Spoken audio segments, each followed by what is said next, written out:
ദുഷ്ടന്മാരുടെ വിളക്കോ കെട്ടുപോകുന്നു. ദുഷ്ടന്മാർ എല്ലാ കാലവും ജയിക്കത്തില്ല. ചിലപ്പോൾ അവർക്ക് തോന്നും ഈ വിജയം എല്ലാ കാലവും എൻ്റെ കൂടെ ഉണ്ടാകുമെന്ന്.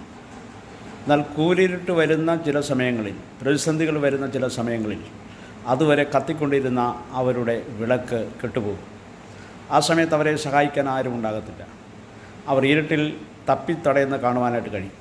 എന്നാൽ നീതിമാൻ്റെ വെളിച്ചം പ്രകാശിക്കും. നീതിമാൻ വെളിച്ചത്തിലൂടെ നടക്കുമ്പോൾ ദുഷ്ടനായവൻ കൂരിരുട്ടിൽ തപ്പിത്തടയുന്ന കാണാൻ പറ്റും. കുറച്ചു നാളുകൾ ദുഷ്ടൻ വളർന്നാലും അവൻ ബലപ്പെട്ടാലും ഒരു ഇരുട്ട് വരുന്ന സമയം അവൻ്റെ മുമ്പിലുണ്ട്. ദുഷ്ടന് ദീർഘായുസ്സില്ല, അവൻ അധികാരം ജീവിക്കാൻ കഴിയത്തില്ല. അവൻ കൂരിരുട്ടിൽ എവിടെയോ പെട്ടുപോകും. കൂരിരുട്ട് വരുന്ന സമയത്ത് ജീവിതത്തിലെ വലിയ പ്രതിസന്ധികളുടെ നടുവിൽ വഴി കാണാതെ അവൻ്റെ വിളക്ക് കെട്ടുപോകും. എന്നാൽ നീതിമാൻ്റെ വെളിച്ചം പ്രകാശിക്കും.